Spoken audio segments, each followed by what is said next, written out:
Chemistry classes on maths mentor channel. तो आज फिर से हमारा टॉपिक है सम इम्पोर्टेंट एमसीक्यूज।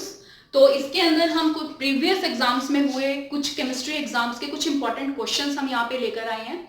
शुरू करने से पहले एक छोटी सी इंफॉर्मेशन, जो स्क्रीन के ऊपर आपके नंबर्स दिखाई दे रहे हैं, तो आप किसी भी एग्जाम की जिसकी प्रिपरेशन कर रहे हो, मास्टर कैडरे केमिस्ट्री या फिर जीआईसी केमिस्ट्री, उनकी अगर आप अपडेट्स पाना चाहते हो तो आप इन नंबर्स पे मास्टर कैडरे केमिस्ट्री या फिर जीआईसी केमिस्ट्री लिख के सेंड कर दीजिए ताकि आपको रेगुलर अपडेट्स वहां पे मिलती रहें। तो चलो शुरू करते हैं अपना question number 1। Question number 1 is hydrogen and oxygen combine in the ratio of 1:8 by mass to form water. What mass of oxygen gas would be required to react completely with 3 grams of hydrogen gas? तो देखिए numerical है हमारे पास, तो numerical देखकर कुछ पता चल जाना चाहिए हमें कि ये कहां से आया है। तो सबसे पहले हमारे माइंड में स्ट्राइक होता है कि ये कोई लॉ है। कौन सा लॉ है? ये है law of constant proportion. The very first chapter of 11th class, that is some basic concepts of chemistry. उसके अंदर कुछ लॉज आपको गिवन है, उन्हीं लॉज में से एक लॉ पे ये क्वेश्चन बेस्ड है, that is law of constant proportion. क्या कहता है वो law? According to law of constant proportion, elements are combined in definite proportion by mass. ये लॉ है, तो उसी के ऊपर ये न्यूमेरिकल है। तो देखते हैं कैसे। अब हमें यहाँ पे पता है कि हाइड्रोजन और ऑक्सीजन कंबाइन करके वाटर बना रहे हैं। किस रेशो में? 1:8 रेशो में। तो क्वेश्चन शुरू करने से पहले इसकी रिएक्शन ही देख लेते हैं। कैसे?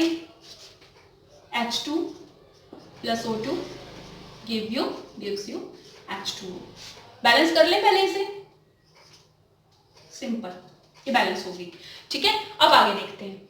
अब इसमें बोला है कि हाइड्रोजन और ऑक्सीजन, ऑब्वियसली जो पानी बनता है, जो वाटर मॉलिक्यूल बनता है, वो हाइड्रोजन और ऑक्सीजन के कॉम्बिनेशन से बनता है।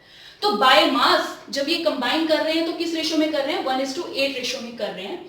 तो हमें ये बताना है कि हमें ऑक्सीजन गैस कितनी रिक्वायर्ड होगी जब हमारे पास 3 ग्राम ऑफ हाइड्रोजन गैस यहाँ गिवन होगी।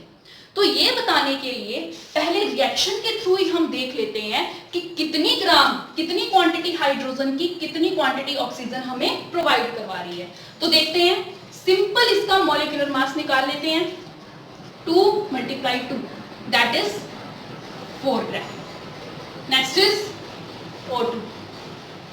2 × 16 that is 32 gram. तो देखिए क्वेश्चन से, बहुत सिंपल क्वेश्चन है, बहुत सिंपल मैथ्स है इसके अंदर। इस रिएक्शन से हमें क्या पता चल रहा है कि 4 ग्राम हाइड्रोजन हमें कितने ग्राम ऑक्सीजन प्रोवाइड करवा रहा है? यहाँ पे 32 ग्राम। तो क्या मैं ऐसे लिख सकती हूं 32 gram of oxygen is provides 4 gram of hydrogen। 32 gram oxygen हमें कितने ग्राम हाइड्रोजन प्रोवाइड करवा रहा है? 4 ग्राम्स। ठीक है, या फिर रिवर्स भी लिख सकते हैं, 4 ग्राम of hydrogen provides 32 gram of oxygen। ठीक है, अब कितने ग्राम? 3 ग्राम ऑक्सीजन का बताना है कि वो कितने ग्राम ऑक्सीजन हमें प्रोवाइड करवाएगी।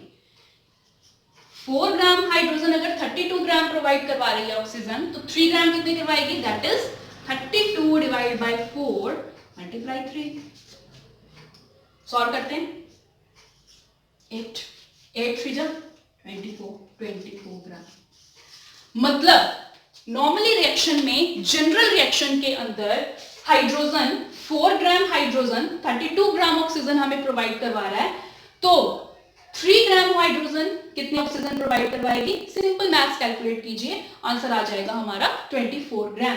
तो कौन सा ऑप्शन करेक्ट होगा इसमें? Option B. तो ये क्वेश्चन किस पे था? लॉ ऑफ कांस्टेंट प्रोपोर्शन पे। This is your question number 1। Next question is, in the reaction butanoic acid है आपके पास, लिथियम एल्यूमिनियम हाइड्रेट है, क्या देगा ये प्रोडक्ट हमें? 4 ऑप्शंस हमारे पास यहाँ गिवन है। एल्काइंस गिवन है, एल्डिहाइड गिवन है, अल्कोहल गिवन है और सिंपल यहाँ पे अल्केन गिवन है। तो देखो सबसे पहले जैसे रिएक्टेंट हमें दिया हुआ है, तो ये चीज हमें कैसे पता चलेगी कि इन चारों में से हमें मिलेगा क्या? जस्ट लुक एट योर ये जो रिएजेंट आपको दिया हुआ है, lithium aluminium hydrate. Lithium aluminium hydrate, यहां पे जो मैंने लिखा है ना, ये क्या है हमारे पास, एक स्ट्रॉन्ग रिड्यूसिंग एजेंट है। क्या है ये? स्ट्रॉन्ग रिड्यूसिंग एजेंट, जो क्या करता है, acids, aldehydes, acid chlorides, ketones, इनको किस में कन्वर्ट कर देता है, अल्कोहल्स में कन्वर्ट कर देता है। जब रिड्यूसिंग एजेंट है, एसिड अल्कोहल में कन्वर्ट हो रहा है, तो हमें चारों, ये तो डिटेक्ट करना इजी है, क्योंकि चारों में अल्कोहल सिर्फ एक ही केस में है। तो इसका आंसर क्या होगा, ऑप्शन नंबर सी।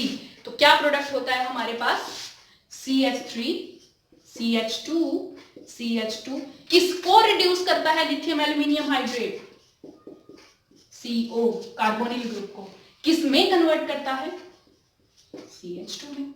तो ये CO ग्रुप किस में कन्वर्ट हो गया, CH2 और OH as such.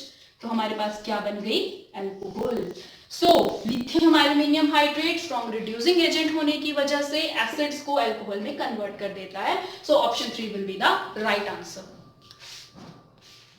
Next question is, which of the following first series of transition elements has 5 unpaired electrons in +2 oxidation state? तो हमें ये बताना है कि इन चारों एलिमेंट्स में से कौन सा ऐसा एलिमेंट है +2, 2 इलेक्ट्रॉन देने के पास, जिसके पास 5 अनपेयर्ड इलेक्ट्रॉन बचते हो। तो शुरू करने से पहले ये देखते हैं कि इनके एटॉमिक नंबर कितने हैं। एटॉमिक नंबर पता होंगे, कॉन्फ़िगरेशन पता होगी, तभी बता पाएंगे कि किसके पास 5 अनपेयर्ड इलेक्ट्रॉन है। तो कोबाल्ट का होता है 27, क्रोमियम का होता है 24, वेनेडियम 23, मैग्नीज 25। तो इनकी कॉन्फ़िगरेशंस भी लिख लें, क्योंकि ये ट्रांजिशन एलिमेंट्स है, तो सिर्फ इसकी मैं आउटर कॉन्फ़िगरेशन यहां पर लिखूंगी। तो सबसे पहले कोबाल्ट की देखते हैं। कोबाल्ट का एटॉमिक नंबर है 27 और कॉन्फ़िगरेशन है 3d7-4s2। वेनेडियम का एटॉमिक नंबर है 23 और इसकी कॉन्फ़िगरेशन है 3d3-4s2। और फिर आता है हमारा क्रोमियम 24, 3d5-4s1। हमें पता है क्रोमियम एंड कॉपर जो है वो एक्स्ट्रा स्टेबिलिटी के कारण क्या है, एक्सेप्शनल कॉन्फ़िगरेशन के हैं। Next is manganese 25, that is 3d5-4s2। अब क्वेश्चन क्या है, +2 ऑक्सीडेशन स्टेट के बाद जिसके पास 5 अनपेयर्ड इलेक्ट्रॉन रह जाएंगे। +2 ऑक्सीडेशन स्टेट मतलब उसने 2 इलेक्ट्रॉन अपने दे दिए हैं। अब देखते हैं 2 इलेक्ट्रॉन जो है तो किस में से रिमूव होंगे, सबसे पहले 4s में से, चारों केसेस के अंदर। जब ये 4s2 इलेक्ट्रॉन दे देगा तो कोबाल्ट क्या होगा हमारे पास, 3d7। वेनेडियम 2 पॉजिटिव, ये क्या होगा हमारे पास, 3d3। क्रोमियम 2 पॉजिटिव, ये क्या होगा, 3d4। और मैग्नीज 2 पॉजिटिव, ये क्या होगा, 3d5। तो इसमें से देखकर आप बता सकते हो ऐसा कौन सा एलिमेंट है जिसके पास 5 अनपेयर्ड इलेक्ट्रॉन पड़े हैं। तो वो है हमारा मैग्नीज, 3d5 कॉन्फ़िगरेशन, यानी कि डी सबशेल में इसके पास 5 अनपेयर्ड इलेक्ट्रॉन पड़े हैं। तो आंसर क्या होगा इसका, D. So manganese will be the correct answer.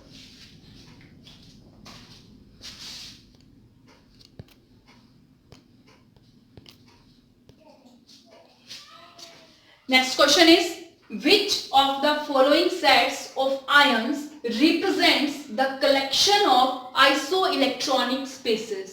हमें इसके अंदर बताना है कि कौन से पॉइंट के अंदर चारों मेंबर्स के नंबर ऑफ इलेक्ट्रॉन सेम होंगे। What are isoelectronic spaces? Spaces having same number of electron. Spaces having same number of electron, जिनके नंबर ऑफ इलेक्ट्रॉन सेम होते हैं। तो उसके पहले हमें इन सबके पास कितने नंबर ऑफ एटम्स प्रेजेंट हैं ये देखना पड़ेगा। सो स्टार्ट करते हैं सबसे पहले सोडियम से। सोडियम 11 होता है इसका atomic number. Sodium plus given है हमारे पास, तो कितना हो जाएगा, मतलब एक इलेक्ट्रॉन इसने दे दिया, दैट इज 10। तो सोडियम प्लस का 10। मैग्नीशियम 2 पॉजिटिव की फॉर्म में है, 12 इलेक्ट्रॉन है इसके पास, 2 इलेक्ट्रॉन्स इसने दे दिए, दैट इज 10. एल्यूमिनियम 3+, 13 होता है इसका एटॉमिक नंबर, 3 इलेक्ट्रॉन इसने दे दिए, 10. क्लोरीन नेगेटिव, एटॉमिक नंबर क्या होता है क्लोरीन का, 17, नेगेटिव है, 1 इलेक्ट्रॉन गेन किया, 18. क्या पहला ऑप्शन करेक्ट है? नहीं, क्योंकि क्लोरीन इसके अंदर. तो सोडियम के पास 10 इलेक्ट्रॉन, मैग्नीशियम के पास 10 इलेक्ट्रॉन, एल्यूमिनियम के पास 10 इलेक्ट्रॉन और क्लोरीन ने इलेक्ट्रॉन गेन किया है तो 18 इलेक्ट्रॉन्स. तो ये तो हमारा कहीं से भी सेम नहीं आ रहा है, तो ये नहीं होगा. नेक्स्ट देखते हैं सेकंड, बी वाला. के पोटेशियम कितना होता है? 19, 1 इलेक्ट्रॉन इसने लूज कर दिया, 18. क्लोरीन कितनी होती है? 17, 1 गेन किया, 18. मैग्नीशियम 12, 2 इलेक्ट्रॉन लूज किए, 10. यहीं से हमें लग रहा है नहीं इक्वल है, छोड़ देते हैं. नेक्स्ट चलते हैं sodium. Sodium 11, sodium positive 10. Calcium 20, calcium 2 positive 18. Scandium 21, scandium 3 positive 18. और फ्लोरीन 9, फ्लोरीन नेगेटिव 10. ये भी नहीं है, ठीक है, ये भी कैंसिल. लास्ट देखते हैं पोटेशियम, के पॉजिटिव कितना हो जाएगा? 19 होता है इसका, 18. क्लोरीन, कैल्शियम 2 पॉजिटिव कितना हो जाएगा? 20 में से 2 गए, 18. कितना हो जाएगा? 17 + 1 18. तो ये 4 हैं जिनके सेम नंबर ऑफ इलेक्ट्रॉन्स हैं, तो option D will be the correct answer.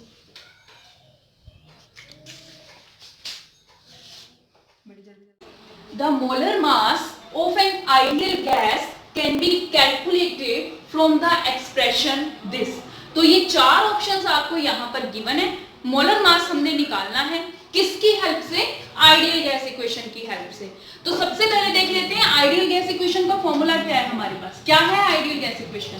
That is PV = nRT. ठीक है, जहां P क्या है? Pressure of gas, V volume and number of moles, R gas constant and T is the temperature. ठीक है, this one.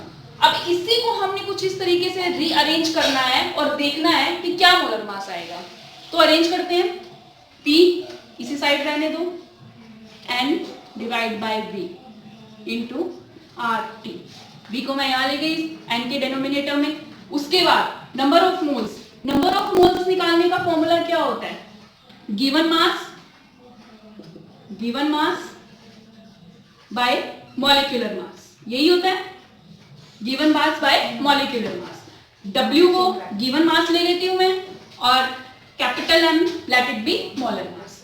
Put करते हैं यहाँ पे, then it will become P = W / M * V RT as such. ठीक है, molar मास को side कर देते हैं. P = V / V, W / V * RT / M. ठीक है. डेंसिटी क्या होती है? डेंसिटी होती है मास पर यूनिट वॉल्यूम. मास पर यूनिट वॉल्यूम, ये हमारे पास डेंसिटी नहीं है. Mass per unit volume, mass by volume, तो ये डेंसिटी है. लेट डेंसिटी को हम स्मॉल d लिख देते हैं. ठीक है, D RT by capital M लिख दिया.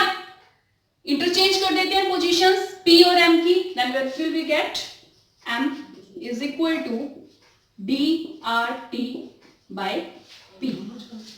M क्या है? Molar mass. यही निकालना था ना हमें. अब देखते हैं अपने ऑप्शंस चेक करते हैं कौन सा आंसर होगा इसका. तो M = DRT बाय P कौन से ऑप्शंस में है? That is option number D. So option D, this will be the correct answer. This is the equation for calculating molar mass of an ideal gas. Okay, so this is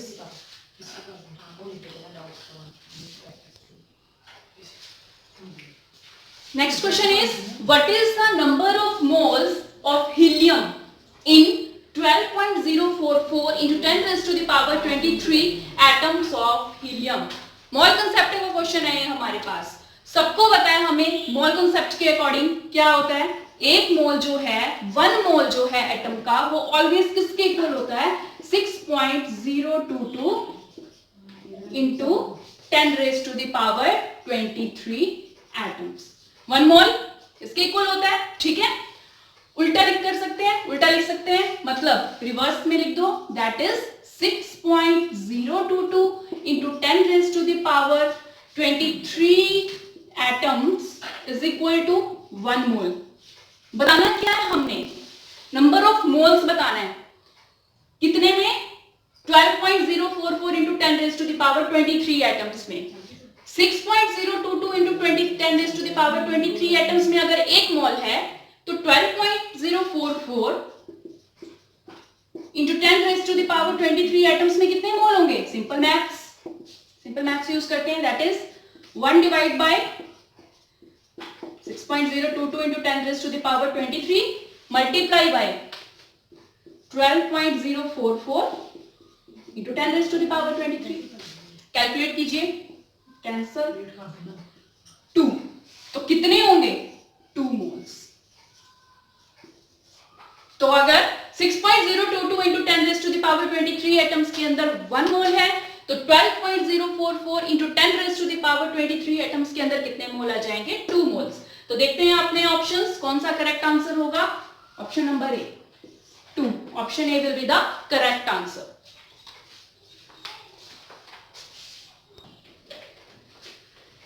Next question is pKa of acetic acid and pKb of ammonium hydroxide। pKa values दे रखी हैं दोनों, acid की भी और base की भी, कितनी? 4.76 and 4.75।